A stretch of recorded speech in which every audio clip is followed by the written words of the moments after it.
Ron, why don't you give us a quick overview of what FinCEN means and what it means more specifically to community associations? Oh, sure. Well, FinCEN is the Financial Crimes Enforcement Network. It's an arm of the United States Treasury Department. And the latest effort here is, and this is an international effort to fight the illicit movement of monies for terrorism or drugs or something like that. So after many years of going back and forth, Congress finally passed and it was signed into law the ability to enforce corporations to disclose certain information that makes it easier for the government to track big movements of suspicious money. And FinCEN is the enforcement arm of that. So oddly enough, though, in last year, FinCEN came out with a rule that said, by the way, you have to file these reports called beneficial ownership information reports, which identify all the people that have substantial control over a corporation. Now, that sounds all well and good, as corporations do this all the time. Problem is that swept up in this scope of 32 million corporations, or 330,000 HOAs now have this reporting requirement where they never had it before. And while the information is fairly innocuous, they want their full name, their birth date, their address, business or residential, but then they want a copy of your driver's license, an unexpired driver's license or a passport to identify you and to put the picture with the name and the address. So now they know how they can get a hold of you if there's an issue. And I'm sure they have algorithms that work with suspicious activity reporting requirements of banks when they see this large movements of money. So it all sort of kicks in, and I'm sure once in a while they'll spit out some lead to the FinCEN people, say you got to go look at this. Will it ever happen with HOAs? Likely not. And is it a problem for HOAs in terms of an added layer of administrative headaches? Yes, it is, but it is a reality. I know that the Legislative Action Committee has tried vigorously to try to get exemptions. And the day after they did, the FinCEN came out with a directive saying, no, HOAs are included, and they're going to be included. So each director, not just the senior officers, but the president, vice president, secretary, and treasurer, each director is going to be required to provide this disclosure information.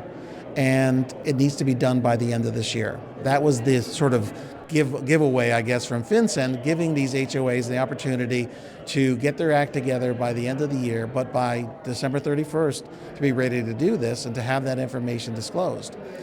There's some coordination involved. You're talking about having a company applicant, some person or entity that's going to collect the information, register with the FinCEN, and then to upload the various information, all that, the four things that I talked about. And then that's one thing. With HOAs, it's always another thing. Corporations are fairly stable. They don't move around a lot in terms of their leadership and their boards. HOAs are infamous about this and in so many ways.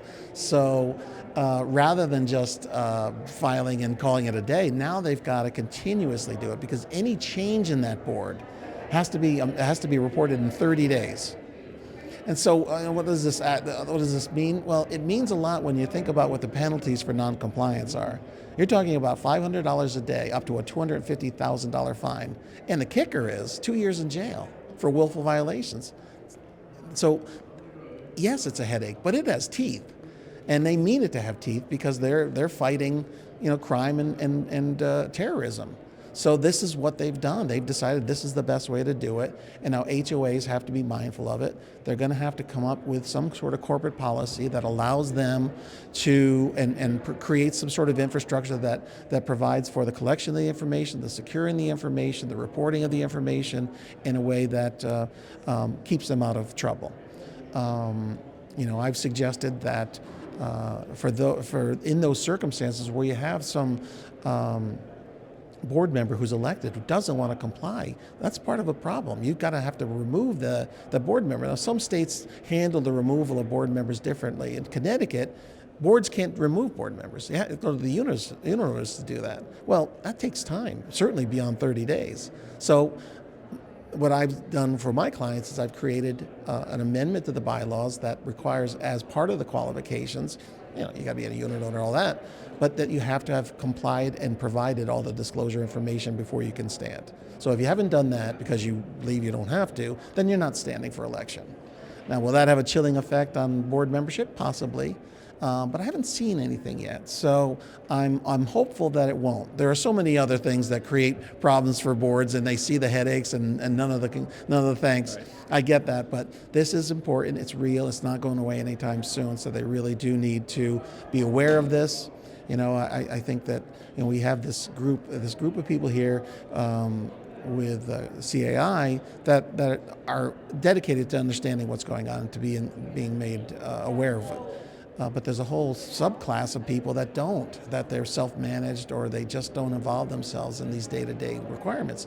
It's going to be interesting to see how that plays out over time, because if they're registered with their various secretaries of state, they're on a database already. And when those reports don't come in, I'm sure they have an algorithm for that'll say you're not in compliance, here's your postcard, do it, and they're not going to know what they're looking at. So that's a concern, but I think in time that'll play out. It sounds like a couple things: get a chief compliance officer rather, and also start looking at your bylaws to incorporate this, because time's ticking, right? Time's ticking. Really by Q4, and I would not have anybody do the reporting now, given the changes that exist so many times in these boards. Wait till Q4. Wait till your elections are done or whatever, and then you've got your most stable board at that time. But when the following year and the years after present changes in your board, you've just got to know that among the things you've got to deal with is that amended report. And it's important to make sure that it's in your bylaws that this is a qualification, right? If it's not, then you're gonna have people that say you can't force me to disclose this, and I have every right to run. And most statutes provide for that. Look, if you're a unit owner, you have a right to run. Some states are a little more protective of unit owners in their ability to do so, but I'd submit, though, that as a federal law, this is going to preempt any state law that would frustrate its enforcement. Excellent. Ron, I appreciate the overview of this. Thank you. I'm happy to help.